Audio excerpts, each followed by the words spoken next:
grand honneur et un grand plaisir pour moi que d'être ici et de vous parler de ce que je fais depuis un certain nombre d'années. Le titre de mon exposé vous montre que je parlerai de matériaux basés sur l'eau. Les matériaux aqua.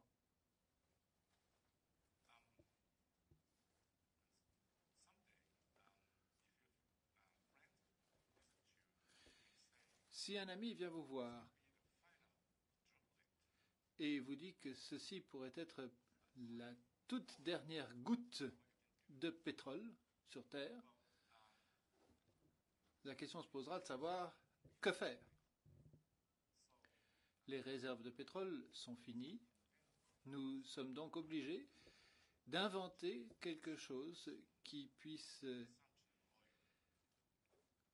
contribuer à décélérer la consommation de pétrole. Sinon, il n'y aura plus de pétrole du tout. Nous sommes actuellement extrêmement tributaires du pétrole pour fabriquer des produits pétrochimiques auxquels nous sommes habitués. Si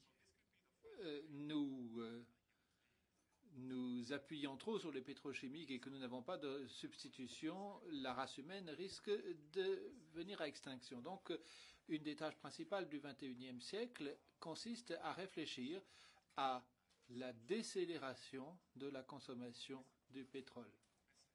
C'est un des messages que je voudrais vous faire passer aujourd'hui.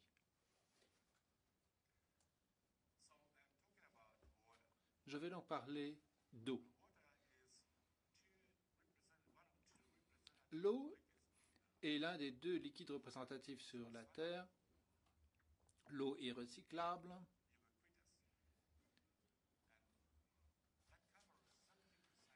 Et couvre 70% de la surface de la planète, tout en constituant 60% de l'organisme humain.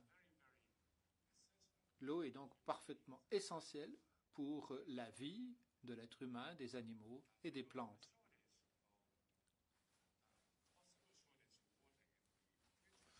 En raison de la pénurie éventuelle d'eau à l'avenir, pourquoi utiliser l'eau comme source de fabrication de matériaux?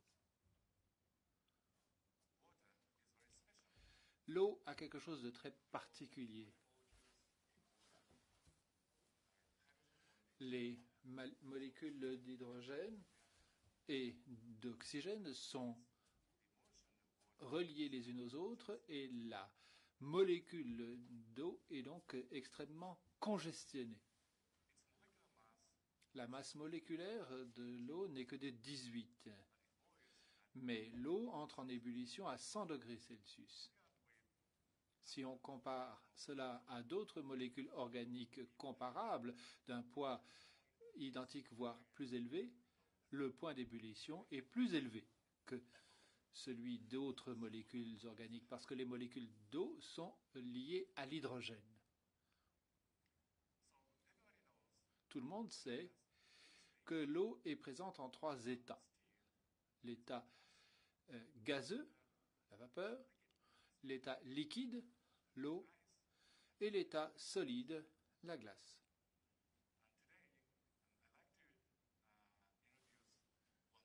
J'aimerais vous présenter aujourd'hui un état supplémentaire, celui des matériaux aqua. Des physiciens vont peut-être me critiquer, mais je suis obligé de vous dire que les matériaux aqua se comportent à la fois comme des quasi-solides et comme des quasi-liquides selon l'environnement.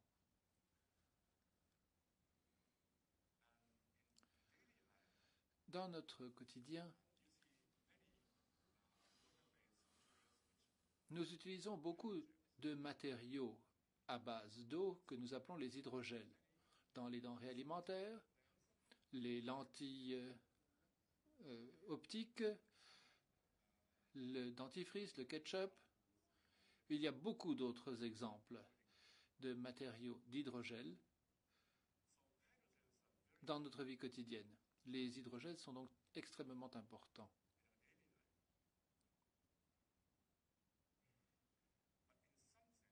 Mais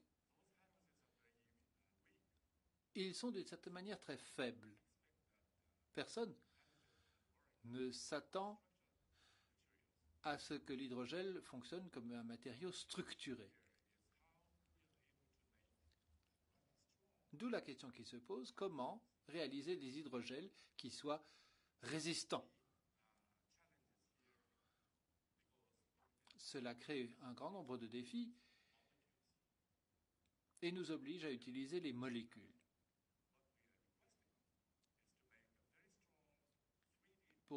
Pour cela, il est nécessaire de réaliser une structure en réseau tridimensionnelle, telle que celle-ci, qui piège les molécules d'eau pour que le système se transforme en un gel. Même lorsque le réseau tridimensionnel est très résistant, si cela ne constitue qu'un petit fragment, on ne pourra pas en réaliser les véritables propriétés mécaniques. Ce réseau, il faut réaliser un réseau sur une échelle macroscopique parce que sinon on ne pourra pas obtenir de matériaux suffisamment résistants. D'où l'énorme défi qui se présente à nous. Nous n'avons en effet aucune idée de la manière de réaliser une structure en réseau tridimensionnelle aussi développée et aussi vaste en utilisant des molécules d'eau. Voilà le matériau que nous avons fabriqué. Puisqu'il contient de très faibles quantités de molécules organiques, nous avons osé l'appeler matériau aqua et non pas hydrogel. C'est un matériau qui est essentiellement composé d'eau, mais il peut être transformé pour prendre des objets ou des formes différentes, un peu comme du plastique. Les matériaux aqua sont élastiques. Et je le répète, ils ne contiennent qu'une très faible quantité de molécules. Donc, nous pouvons espérer que ces matériaux vont contribuer à la société durable en raison de la dépendance très faible à l'égard des combustibles fossiles. Voici les personnes impliquées dans le projet dont je vais vous parler. Je vous présente en particulier le Dr Wang, Justin Maynard et Ku Okuro. Ce sont les principales personnalités qui sont à la pointe de cet effort visant à réaliser ce type d'hydrogel de pointe.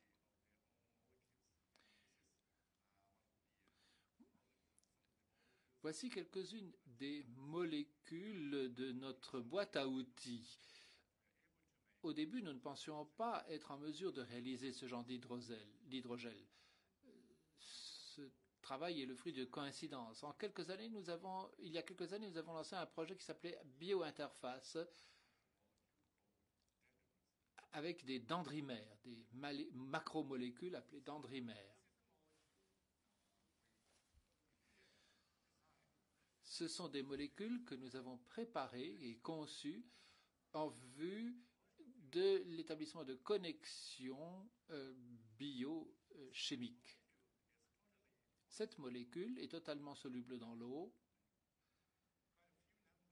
Elle a un certain nombre d'ions guanidium à la périphérie.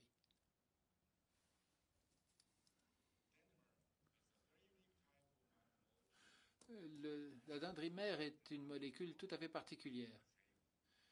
Généralement, elle prend ce genre de forme. Les polymères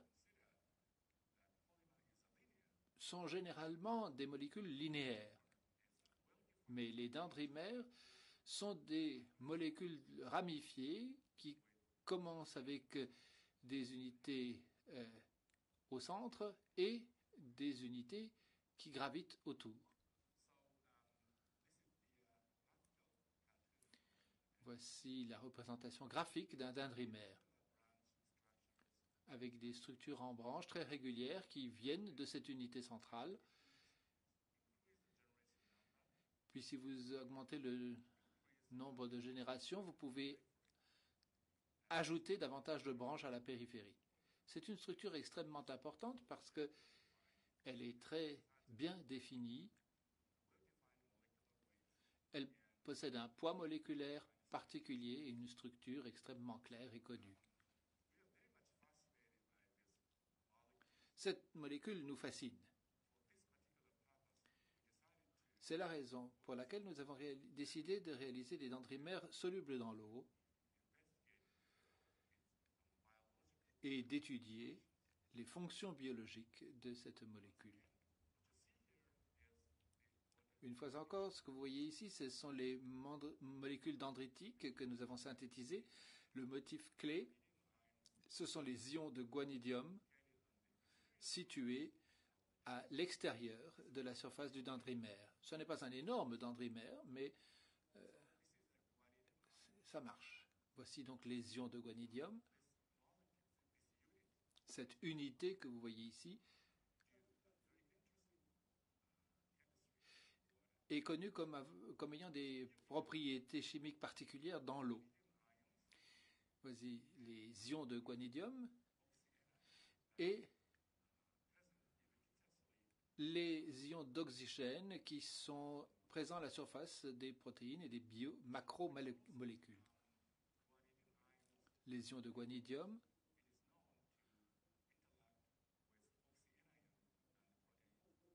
se fixent avec les ions d'oxygène, initialement par des interactions électrostatiques plus-moins, et forment une liaison, une fixation hydrogène.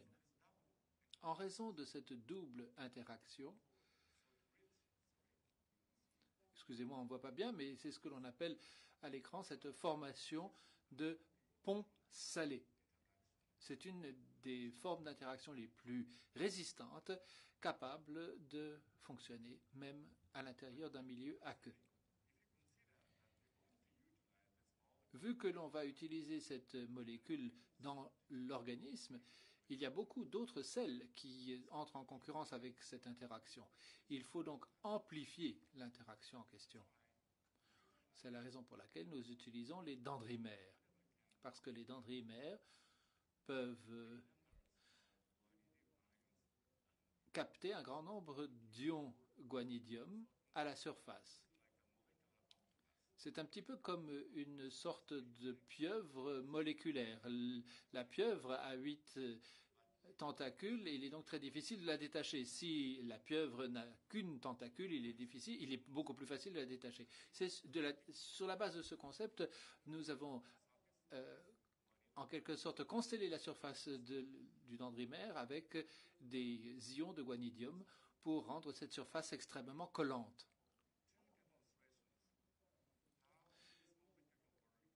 Voici 2 démonstrations montrant de quelle manière cette molécule peut fonctionner de manière physiologique à l'intérieur de notre organisme. L'actomyosine, c'est un hybride d'actine et de myosine. C'est ce que l'on appelle une machine micromoléculaire. On sait que si l'on ajoute un ATP, molécule énergétique, l'actomyosine commence à bouger. C'est la raison pour laquelle on appelle cela une machine biomoléculaire. Grâce à certaines techniques, il est possible d'extraire l'actine pour créer des filaments d'actine. Ces filaments d'actine sont déposés à la surface d'un verre couvert de myosine. Et l'on obtient des structures différentes de structures biologiques, mais qui entrent en interaction les uns avec les autres. Et si l'on ajoute l'ATP, que se passe-t-il? Sous la surface de verre, ces molécules bougent. Ça, c'est une vidéo en direct, et vous voyez que les filaments d'actine peuvent se déplacer sous la surface du verre. Si vous ajoutez cette colle moléculaire, molécule dendritique avec les ions de guanidium, que se passe-t-il? Le mouvement s'arrête totalement.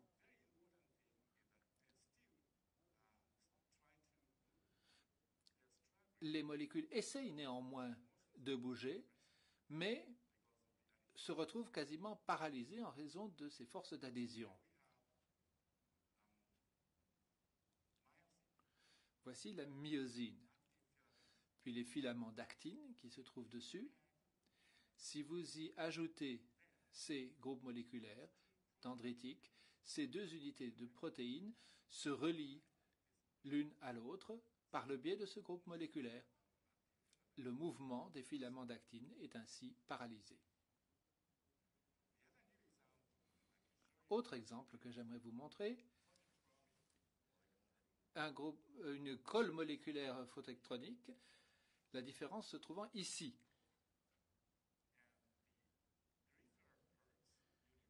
Les unités périphériques sont identiques. Ça, ce sont les ions de guanidium.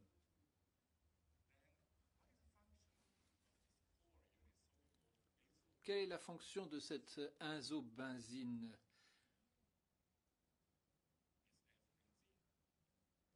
Enzobenzène, pardon. C'est une unité dont on sait qu'elle change de forme selon la photoirradiation. Dans un premier temps, elle adopte ce type de forme que nous appelons trans. Et ensuite, si vous projetez de la lumière ultraviolette sur cette azobenzène, on passe de la forme trans à la forme cis. Et si vous exposez la forme cis à la lumière visible, vous revenez à la forme trans. Et on peut répéter ce phénomène autant de fois que l'on veut.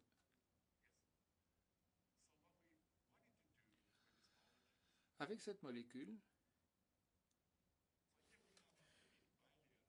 ici nous avons par exemple une membrane lipide. C'est comme une sorte de cellule artificielle. Si l'on essaye de procéder à une distorsion, à l'extérieur il y a de l'hydroxyde de sodium qui peut pénétrer dans la membrane lipide et modifier le pH de l'intérieur de cet environnement, le faire augmenter. À l'intérieur de cette membrane de lipides, on trouve un certain type de molécules qui détectent le changement de pH en émettant de la lumière. Donc, nous voulions en faire en quelque sorte comme ceci, comme ce que l'on voit à l'écran, c'est-à-dire provoquer une distorsion dans l'espoir que l'hydroxyde de sodium pénètre à l'intérieur et que la molécule présente à l'intérieur émette de la lumière. C'est une astuce que nous utilisons pour obtenir le résultat. Ça, c'est un phénomène genre proof of concept.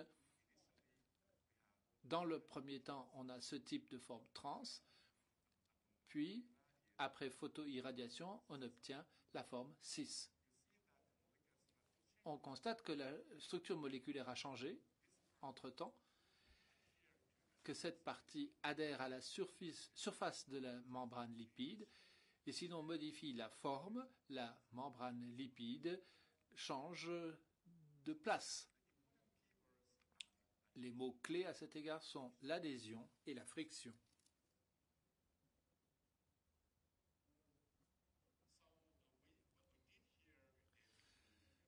Ici, nous avons donc irradié le système à 365 nanomètres de lumière de manière périodique pour voir ce qui se passait au niveau de la luminescence émanant de la molécule à l'intérieur de cette membrane.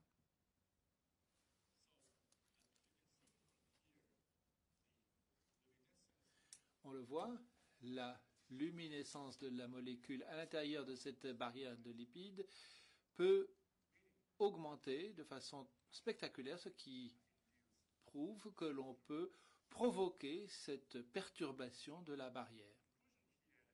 La conclusion que l'on en tire, c'est que cette molécule peut parfaitement servir de colle dans un système biologique. Dans le cours de nos études,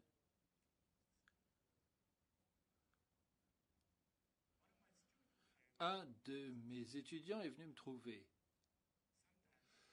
pour dire que parfois, il lui arrivait de perdre ce genre de composés, en particulier pour la spectroscopie. Nous avons parlé pendant à peu près 1 heure pour constater, en fin de compte, que cette molécule pouvait adhérer à la surface du verre au moment de la mesure.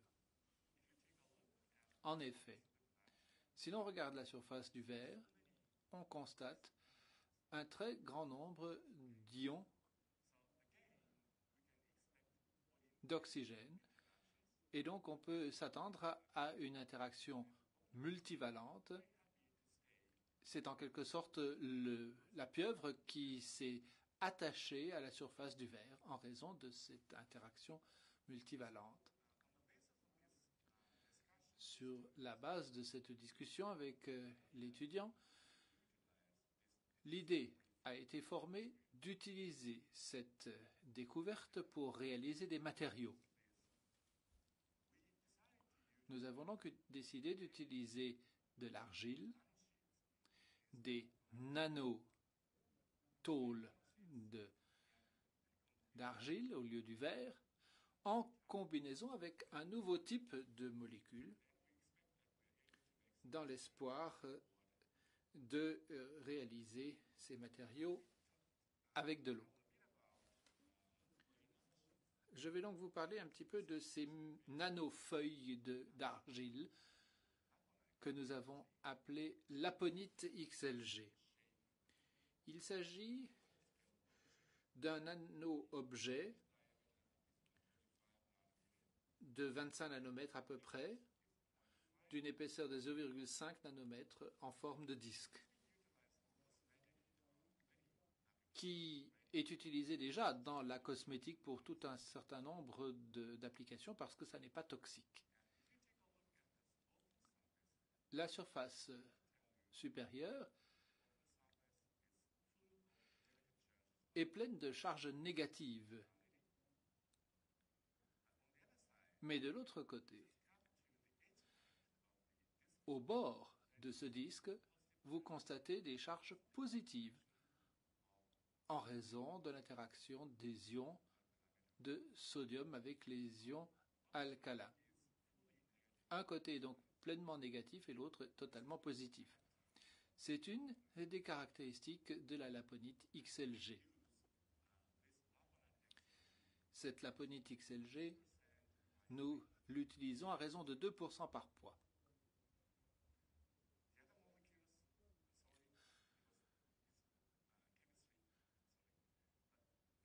Désolé de cette représentation un petit peu chimique compliquée, mais je voudrais quand même vous parler de cette autre molécule. Elle est extrêmement compliquée.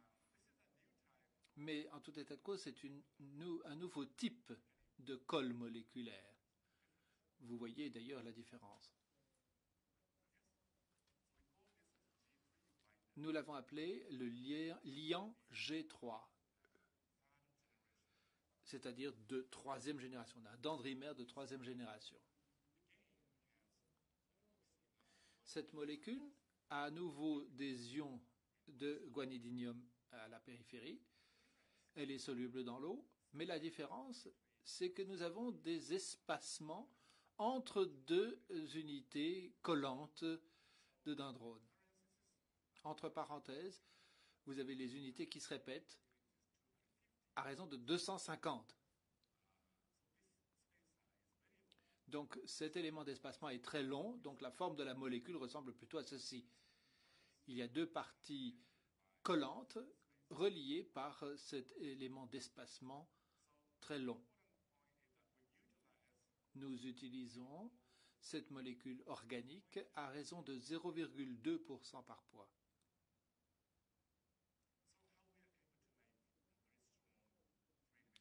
Comment réaliser une structure de réseau tridimensionnel en utilisant ces deux unités? Dans un premier temps, nous ajoutons ces feuilles de nano-argile à 2% dans de l'eau. En raison du caractère plus-moins, nous obtenons une suspension. Il n'est donc pas très difficile de réaliser une dispersion. ce qui n'est pas bon pour notre objectif. Nous avons donc décidé de ne prendre qu'une très petite partie de polyanion de sodium, également disponible dans le commerce, à raison de 0,05%. Ce polyanion peut adhérer à la partie au bord de ces comprimés d'argile, ce qui permet l'agglomération et la dispersion, en fin de compte, du milieu. Nous obtenons ainsi de l'eau transparente à laquelle nous ajoutons ce liant G3 avec cette structure tridimensionnelle à laquelle s'ajoutent ces parties collantes. Et vous obtenez en fin de compte un gel. Voilà le film qui vous montre à quel point la réalisation de ce matériau est facile. De l'eau, de la laponite, des polyacrylates de sodium et le liant G3. L'eau arrive en premier. Le docteur Wang y ajoute le polyacrylate de sodium à 0,05%.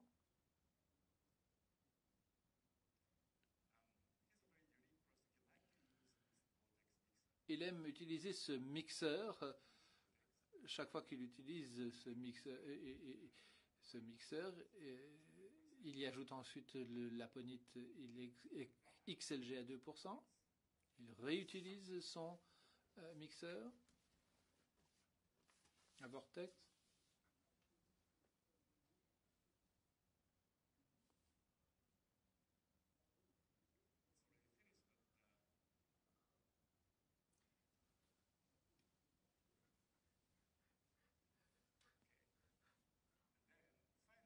Et enfin, on ajoute le liant G3. Très faible quantité.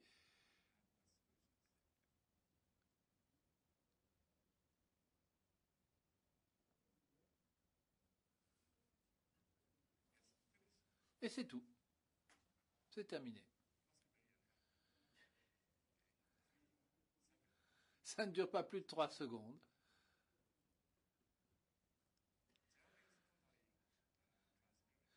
Ce gel est totalement transparent.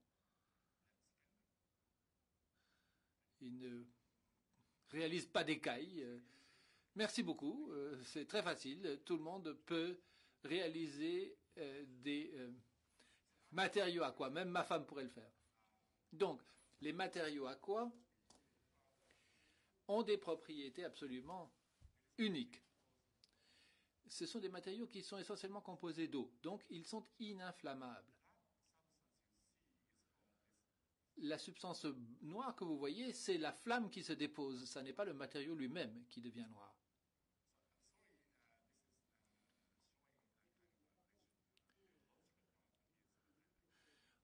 Ce sont les propriétés rhéologiques ici que vous voyez sur ce diagramme. Plus les résultats se trouvent en haut du diagramme, plus le matériau est solide. Donc, si l'on passe de 2 à 5% dans la quantité d'argile, c'est-à-dire on multiplie la quantité par 2,5, les propriétés mécaniques augmentent et s'accroissent de façon absolument considérable. 0,5 mégapascal.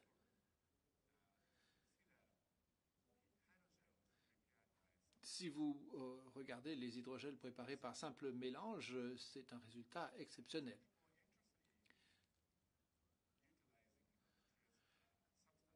Certaines personnes préfèrent utiliser des matériaux pour réaliser des gels à partir de l'eau saumâtre, de l'eau de mer. Mais à l'heure actuelle, il n'est pas encore possible de créer un gel à partir d'eau de mer. Mais jusqu'à une certaine concentration de chlorure de sodium, il y a des propriétés mécaniques de bonne qualité. Si la teneur en chlorure de sodium dépasse ce niveau, en revanche, les propriétés mécaniques se dégradent en raison de la compétition entre les ions de guanidinium et l'argile avec le sel.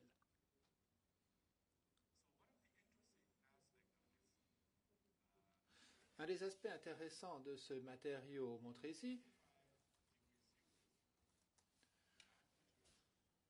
nous avons préparé ce matériau aqua, nous l'avons chauffé à 70 degrés C, puis nous l'avons refroidi à 25 degrés, et une fois encore, cela représente les propriétés mécaniques. Ce qui est important, c'est qu'il n'y a aucun changement. On peut refroidir à moins 20 degrés et le matériau reste flexible.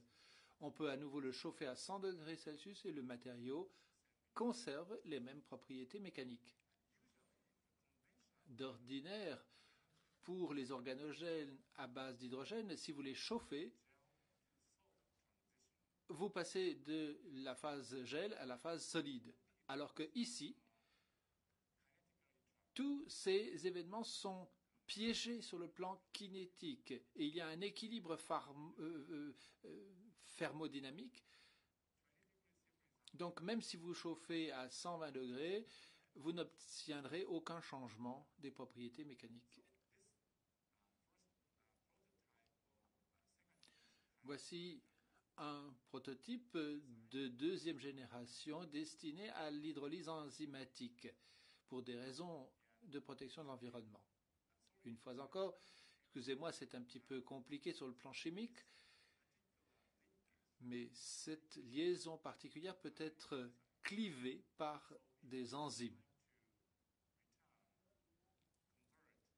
Si vous voulez retransformer des matériaux aqua en eau, la seule chose à faire consiste à couper ces tentacules, en quelque sorte, et ce qui déconnecte la polyvariance. Et de ce fait, le matériau se retransforme en eau. On peut cliver ces unités par acide et base.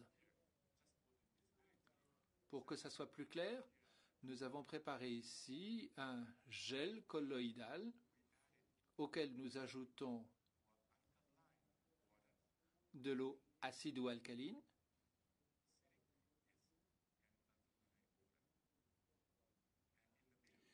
et au milieu, nous ajoutons une solution de chlorure de sodium très concentrée ou un tampon de phosphate pour voir ce qu'il advient du gel. En conditions acides, en 48 heures, le gel commence à se dégrader en raison du clivage des liaisons ester. En conditions alcalines, cela se produit beaucoup plus tôt parce que cette liaison est réactive avec l'alcalin. Mais ce qui compte, c'est qu'au milieu, nous avons un tampon de phosphate à chlorure de sodium très concentré, mais aucune modification des propriétés. Voilà un des autres aspects très intéressants de ce gel. Ici, nous appliquons des forces de cisaillement très fortes et immédiatement, le matériau s'effondre.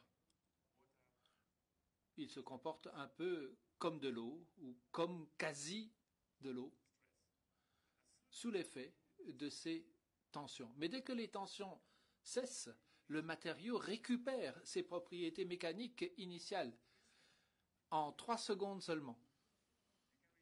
Et l'opération peut être répétée un très grand nombre de fois sans que l'on observe de détérioration particulière du matériau.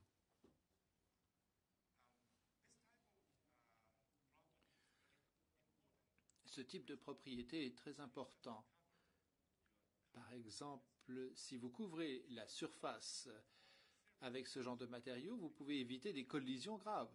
La collision intervient, le matériau absorbe le choc,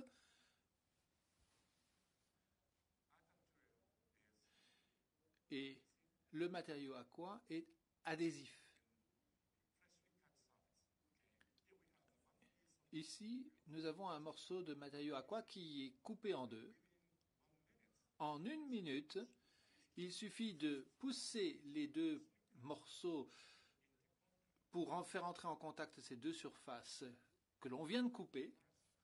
Elles refusionnent. et se reconstituent. Ça, c'est un aspect extrêmement important des matériaux aqua. Nous appelons ça une propriété d'auto-guérison, en quelque sorte, ou d'auto-réparation. Pour la préparation des aquamatériaux, il n'est pas nécessaire de chauffer ni de refroidir. Il suffit de mélanger les composantes nécessaires à température ambiante. Un des avantages de ces matériaux aqua, c'est que l'on peut y incorporer des enzymes.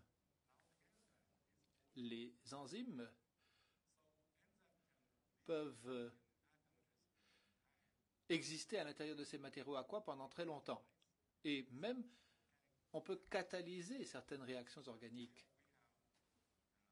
Nous avons préparé ici un aquamatériau contenant de la migrobine comme étant un enzyme en présence de peroxyde d'hydrogène et de ce type de molécules organiques. Si on met ce type de matériau aqua dans cette solution, une réaction intervient et aboutit à ce matériel colloïdal. Qu'est-ce que cela signifie? C'est que le substrat peut entrer dans le matériau aqua, avoir une réaction avec le produit et en ressortir. C'est une réaction qui peut d'ailleurs se répéter un très grand nombre de fois parce que la migrobine se trouve dans un environnement essentiellement aqueux. Donc si vous utilisez simplement de l'argile ou du liant 3G, l'activité obtenue est pratiquement la même que celle d'MB, mais avec le liant G3 qui adhère à MB et donc il y a une dégradation de l'activité catalytique. Mais si par ailleurs vous ajoutez de l'MB dans des aquamatériaux, l'activité est bonne. 70% des activités de l'AMB d'origine. Et ça, l'un des aspects intéressants des aquamatériaux, parce que l'AMB vous donne l'impression qu'elle est dans l'eau. Alors, j'aimerais comparer nos aquamatériaux aux autres hydrogels. Donc, vous avez des hydrogels covalents où il faut recourir à la chimie pour préparer le composé. Donc, vous avez besoin de très bonnes compétences et ça ne peut se faire qu'en usine ou en laboratoire.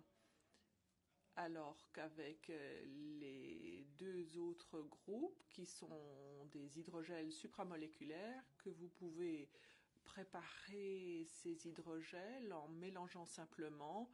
Donc là, vous n'avez pas besoin de compétences, n'importe qui peut y arriver.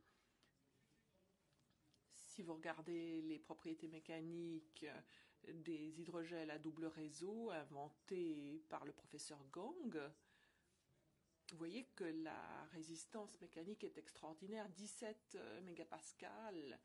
Alors, c'est quand même impressionnant.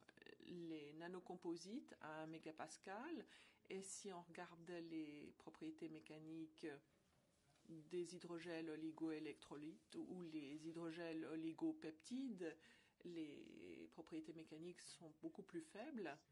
Donc vous ne pouvez pas créer des matériaux qui maintiennent leur forme. C'est un peu comme une mayonnaise. Donc le contenu organique. Donc voici que c'est assez élevé quand même. Vous pouvez réduire le contenu organique à 1% à 3%. Et donc vous pouvez augmenter ainsi la quantité d'eau. Donc il y a des avantages et des inconvénients.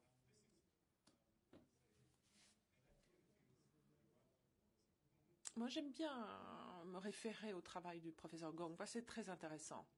Alors voici le film. Ici vous avez affaire à un gel simple réseau, l'autre est un réseau double et on va comprimer. Et voir ce que cela donne. Donc vous voyez, tout est cassé, l'autre résiste encore. Et si vous lâchez, il reprend tout de suite sa forme initiale. C'est parfait. Donc il y a deux polymères qui interagissent pour créer cette structure à double réseau. On peut l'utiliser pour faire ce genre de choses. Mais si vous utilisez cela comme une balle de golf, vous voyez qu'en haut, le gel à double réseau, il n'y a pas de problème. Alors qu'avec un simple réseau, ça ne va pas vous amener très loin. Voilà un autre exemple de la résistance de ces gels à double réseau. Vous voyez, rien ne se passe. Ils sont quand même des propriétés mécaniques intéressantes.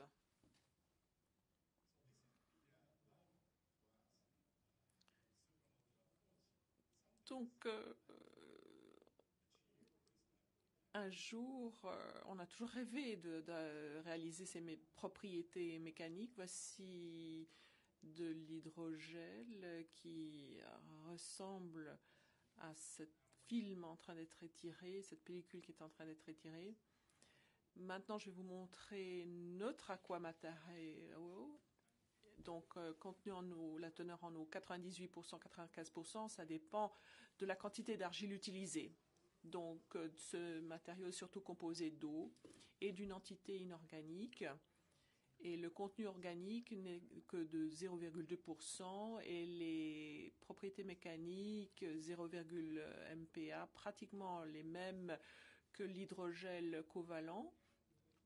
Donc les propriétés d'autocicatrisation, pas de problème, pas besoin de compétences particulières pour le réaliser et sa forme se maintient dans les solvants organiques. Donc voici un morceau d'aquamatériau qu'on va plonger dans un glycol d'éthylène qui est un solvant organique. Que se passe-t-il? En 3-4 heures, toutes les molécules d'eau sont remplacées par du glycol d'éthylène et nous avons un hydrogel avec de bonnes propriétés mécaniques. Mais si vous voulez préparer de l'organogel directement à partir du glycol d'éthylène et de l'argile et notre colle moléculaire, vous allez vous retrouver avec des précipités de nanofeuilles d'argile. Vous n'aurez pas d'hydrogel.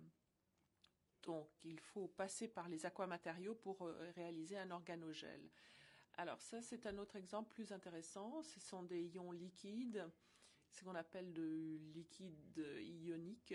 Rappelez-vous qu'on n'arrive pas à geler l'eau de mer, l'eau saumâtre. Mais dès que vous créez des aquamatériaux et vous les placez dans ces liquides ioniques, que se passe-t-il?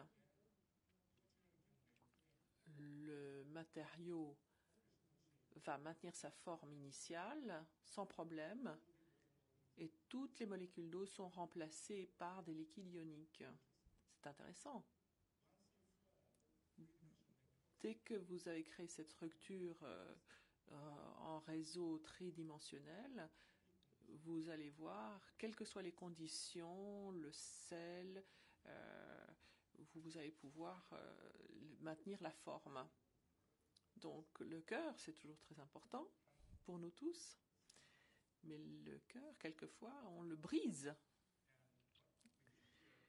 Et on l'a mis dans un vide pour que les molécules d'eau s'échappent. Alors ce que vous voyez ici, c'est une substance qui soutient la forme du cœur. La question intéressante,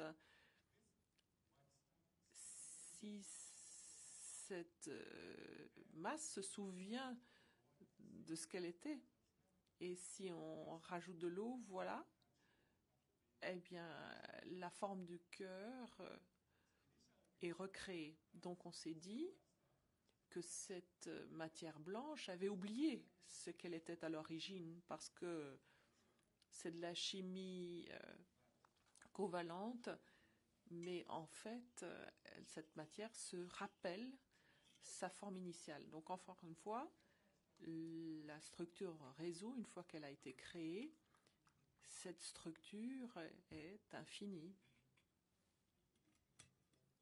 Rappelez-vous les parties qui se connectent. Donc vous comprenez que nos aquamatériaux sont uniques comparés à d'autres matériaux qui étaient considérés comme étant extraordinaires auparavant. Le double réseau, c'est quand même quelque chose qui nous intéresse. Donc en tant que chimiste, je voulais imiter les aspects des dihydrogels à double réseau dans notre système. Donc, ce que vous voyez ici, c'est une structure de réseau en 3 dimensions.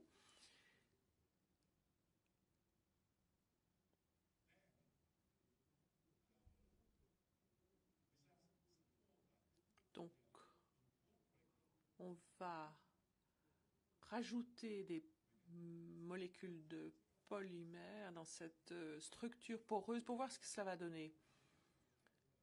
Ça pourrait ressembler à un réseau double, mais ce n'est pas vraiment un réseau double, c'est un pseudo réseau double.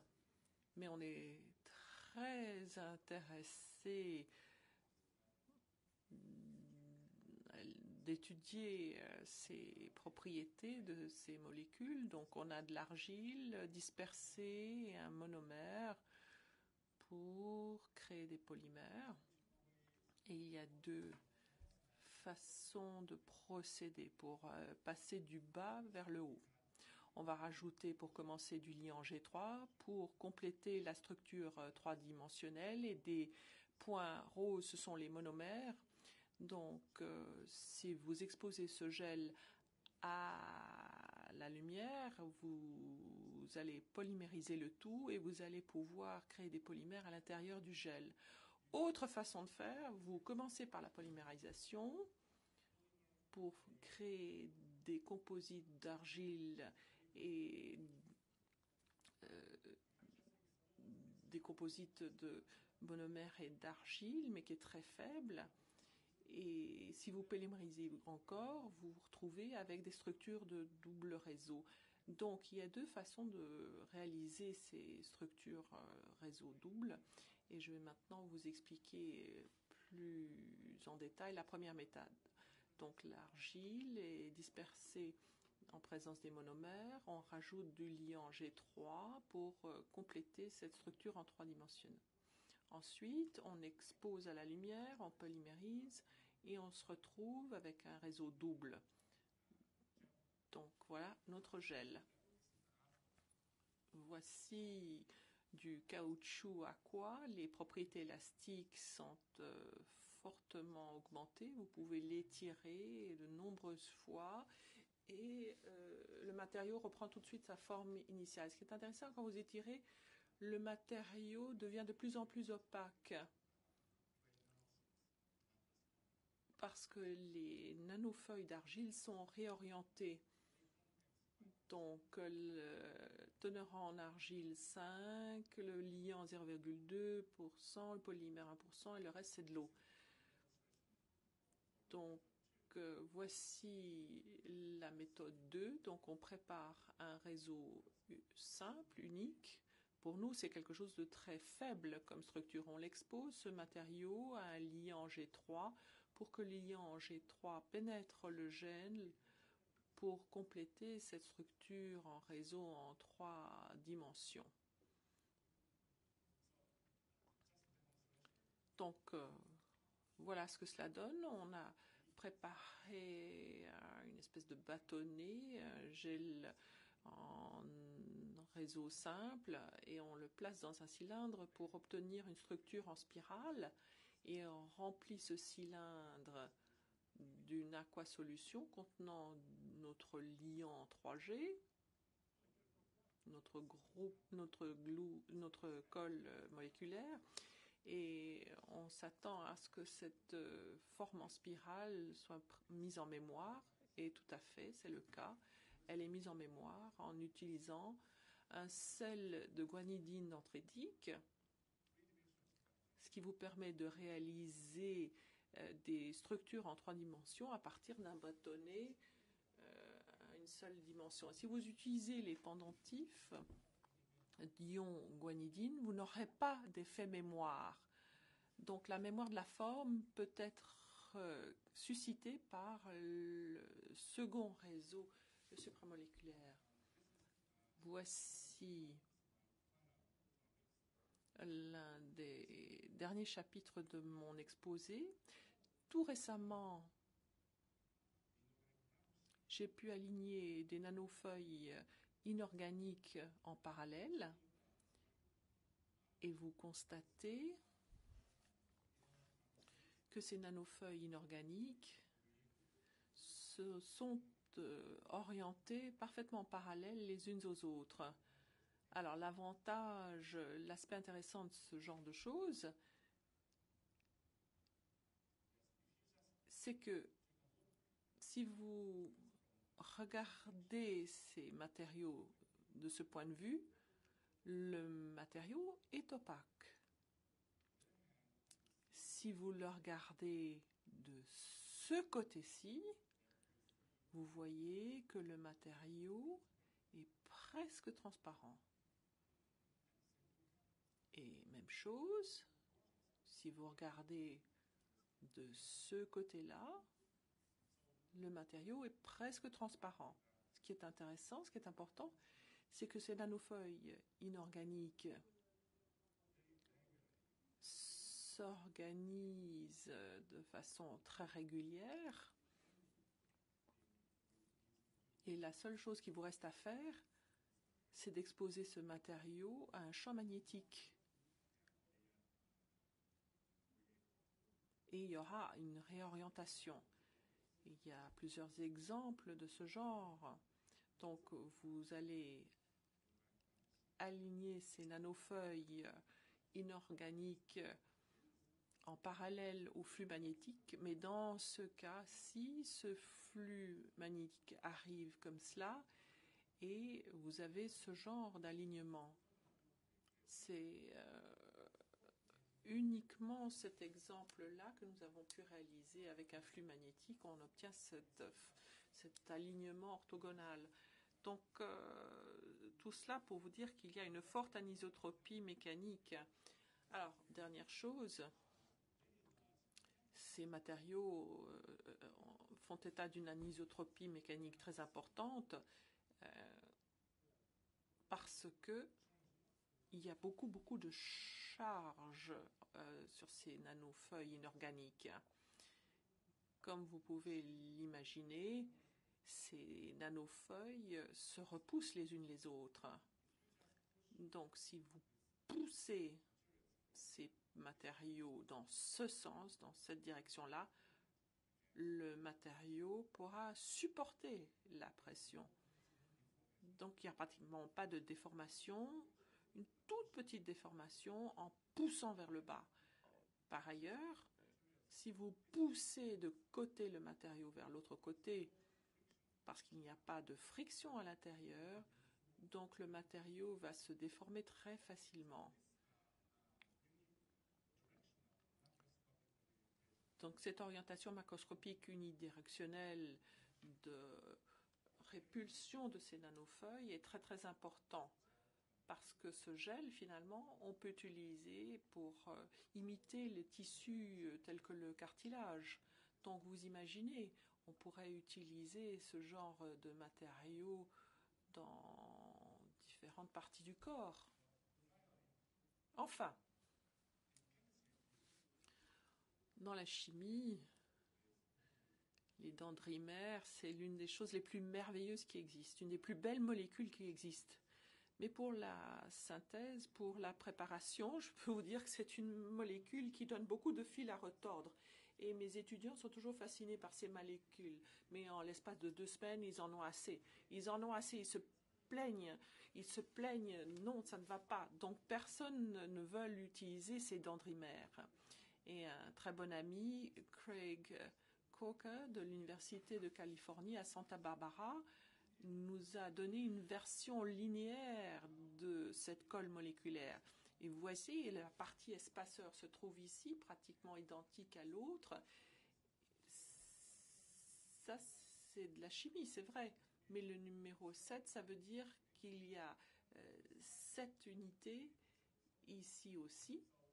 Donc, ça c'est la version linéaire de notre colle moléculaire dendritique. Donc, cette version linéaire, peut-être est-ce qu'elle va susciter ce phénomène de gel ou pas? Et la réponse est que effectivement, il y aura un gel, mais si on compare cela à une colle moléculaire dendritique, il faut faire preuve de patience parce qu'il faut compter 30 minutes à 1 heure après le mélange. Alors, les structures moléculaires jouent un rôle très important.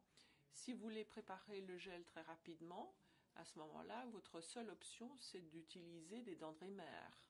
Le dendrimère, c'est comme une pieuvre, et très rapidement, elle va se coller à ces substances inorganiques, à la surface des substances inorganiques. Je vais résumer mon exposé en vous présentant des aspects intéressants de ces aquamatériaux. Comme je vous l'ai dit, ce sont des matériaux qui sont composés surtout d'eau et avec une toute petite composante organique, 0,2%, inférieure à 0,2%. C'est facile à préparer, n'importe qui peut y arriver. On peut imaginer que ce sera utile dans un cadre hospitalier. Même les médecins et les infirmières pourront préparer cela sur place.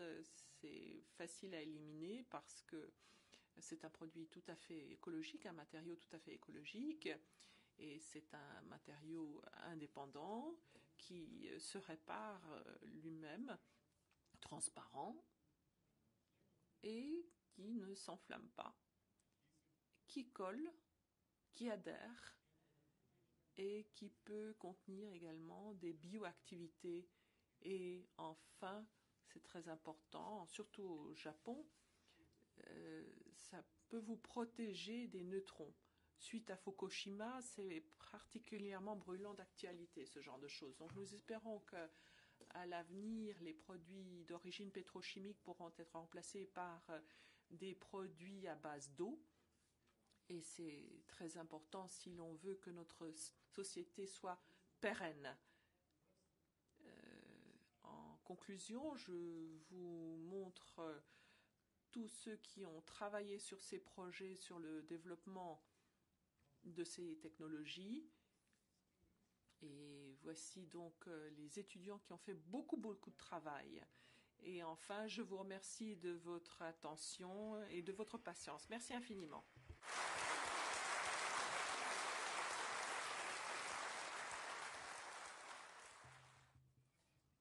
Alors, ces matériaux, est-ce qu'elles sont des matériaux qu'on peut utiliser dans des cultures cellulaires? Oui, en principe.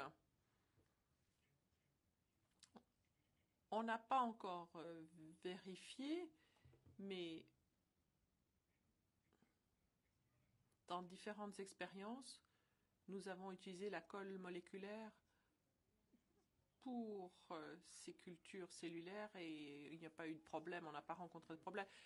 La bonne nouvelle, c'est que l'un de mes collaborateurs a vérifié la toxicité de la colle moléculaire et se sont rendus compte que c'est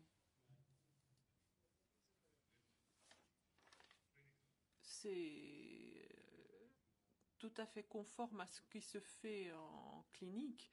Donc on est content de savoir que ce matériau peut être utilisé à des fins médicales ou cliniques par la suite. Donc ça ne posera pas de problème de toxicité.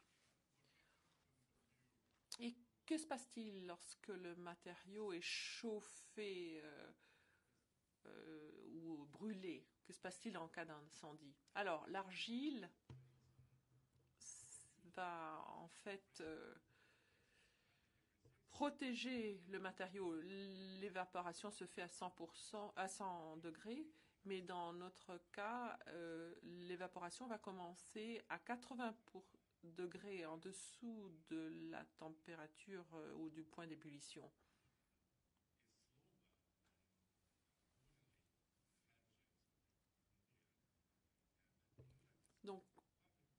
pour éviter qu'il y a l'évaporation, il faut enduire le matériau avec des pellicules de polymère très très minces et ça permet d'empêcher cette évaporation. Alors, une anecdote, la première personne qui est venue me voir après la publication de cet article, c'est un responsable du service du feu à Tokyo qui s'intéresse à l'utiliser ce genre de matériaux pour les gratte-ciel, parce qu'avec ces gratte-ciel, vous pouvez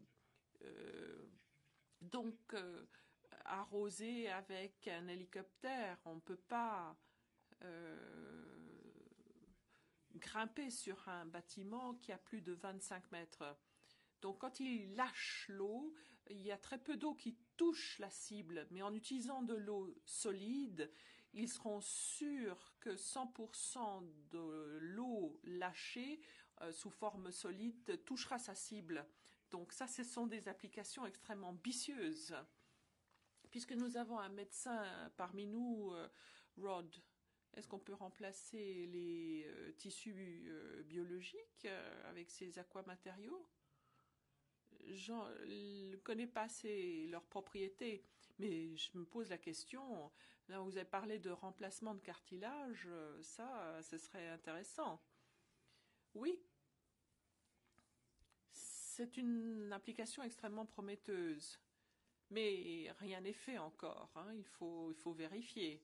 Mais c'est une piste, oui, parce que des matériaux comme certains cartilages, ce sont des matériaux du genre gel, polyanionique. Donc, c'est une espèce d'analogie par rapport à ce que vous faites vous. Quelqu'un souhaite savoir si on peut créer une corde de violon ou de guitare avec votre matériau. Oui, mais vous savez, ça ne fonctionne qu'en forme dendritique, parce que sinon, il va y avoir une forte évaporation. Oui, alors il faut jouer très rapidement.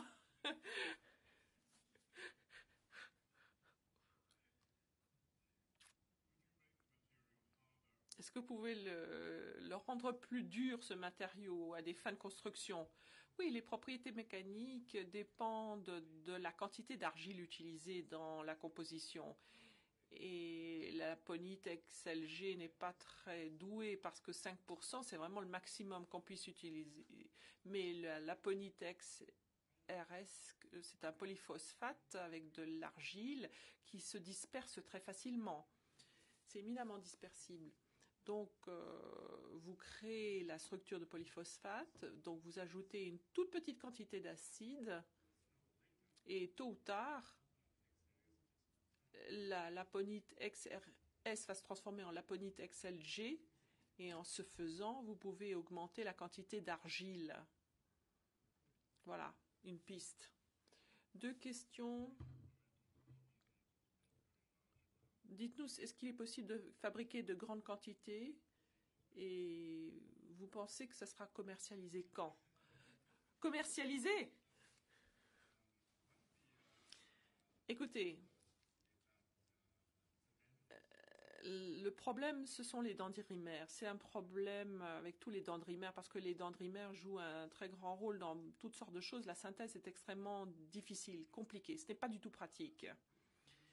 Donc la bonne nouvelle, comme je vous ai expliqué dans la dernière partie de mon exposé, mon ami nous a donné une version linéaire qui est beaucoup plus simple. Donc vous faites une polymération et vous vous retrouvez avec cette espèce de polymère. Si vous ne voulez pas faire du gel très rapidement. Donc après 1 heure, vous le faites à température ambiante et vous vous retrouvez avec un matériau avec des propriétés mécaniques plus ou moins semblables. Mais il vous faut attendre 1 heure. Donc ça dépendra des applications envisagées. Est-ce qu'on peut le manger? Manger? Est-ce qu'on pourrait rajouter une saveur. Oui, vous savez, les ions de guanidine, c'est assez amer, hein, donc je ne pense pas que ça va plaire à quiconque. Et pour ce qui est de la commercialisation, écoutez, l'une des sociétés chimiques souhaiterait, au Japon, souhaiterait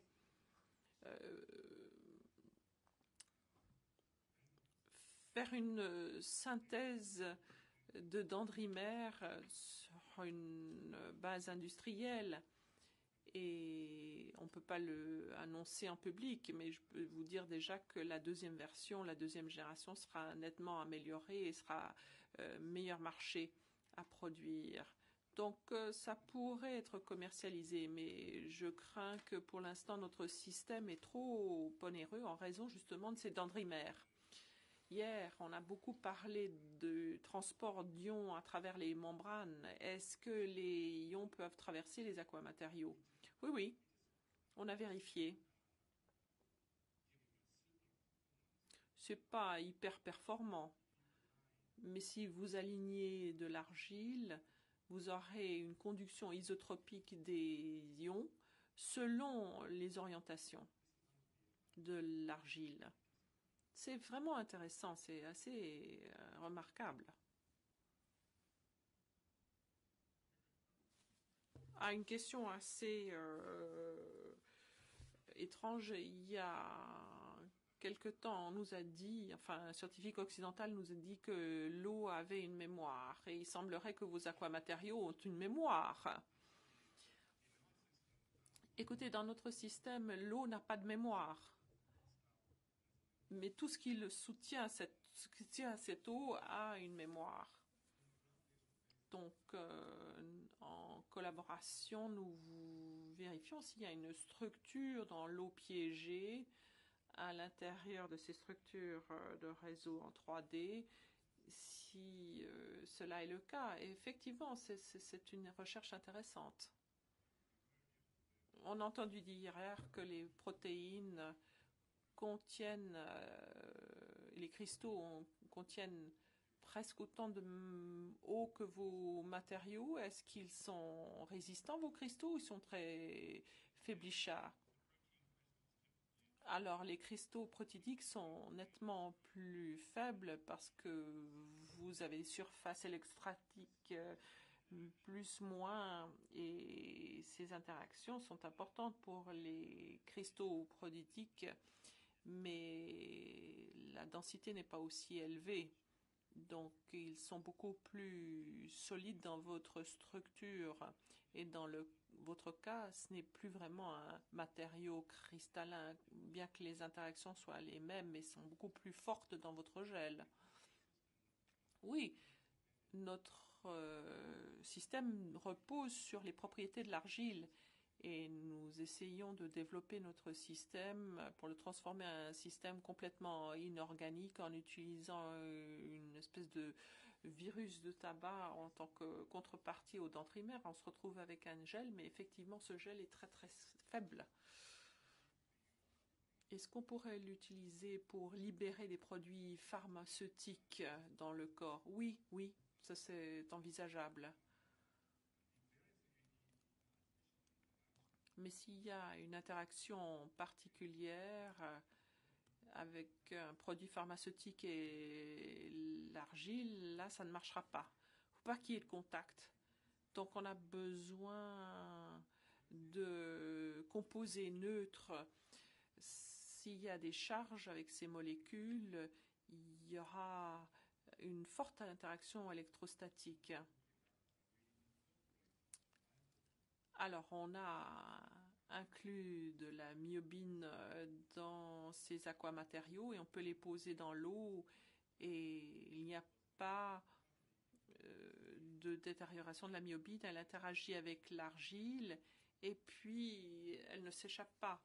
Donc, on a besoin de composés neutres sans interaction avec les surfaces en argile. Est-ce qu'on pourrait l'utiliser pour immobiliser les enzymes?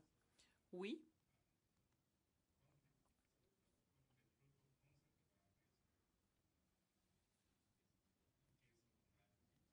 Donc, toujours avec la myobine, Nous avons deux méthodes pour incorporer des enzymes ou d'autres systèmes biologiques dans le gel. Dans la première méthode, vous mélangez le tout pour créer ce gel. L'autre méthode, vous commencez par préparer les aquamatériaux. Ensuite, vous faites évaporer pour vous retrouver avec cette matière blanche. Et ensuite, si vous préparez des solutions qui contiennent les molécules que vous souhaitez incorporer et ce gel sec, lyophilisé en quelque sorte et versé dans cette solution, eh bien vous vous retrouvez avec une structure en 3D et vous avez votre gel. Ainsi, vous pouvez incorporer en ce faisant toutes sortes de molécules, par exemple dans l'industrie pharmaceutique, l'industrie cosmétique. C'est tout à fait envisageable. Alors, je demande aux autres membres du panel s'ils souhaiteraient utiliser ces matériaux à des fins qui les intéresseraient particulièrement. Est-ce qu'on peut utiliser des polymères hyperbranchés pour obtenir les mêmes effets avec une initiation très rapide? Ressemble à ces dendrimères, mais c'est une structure qui n'est pas aussi parfaite. Les polymères linéaires n'ont qu'un groupe à chaque bout, donc il y a ces polymères hyperbranchus qui sont un peu entre les deux. Oui, c'est un compromis fort intéressant. Les propriétés de gel dépendent du nombre de générations de dendrimères. Donc nous utilisons le G3. Si vous comparez ces propriétés du G3 au G2 au G1, les propriétés mécaniques sont très faibles. Même si vous augmentez la quantité de G1 ou de G2, vous n'allez pas réaliser les mêmes propriétés mécaniques que vous obtenez en utilisant du G3. Mais c'est assez étonnant que le polymère linéaire vous donne pratiquement les mêmes propriétés mécaniques que les dendrimères G3. Oui, pour autant que vous ayez le même nombre d'ions de guanidine. Et avec une polymérisation, vous pouvez augmenter facilement le nombre d'ions de guanidine parce que vous attendez et puis ça se fait.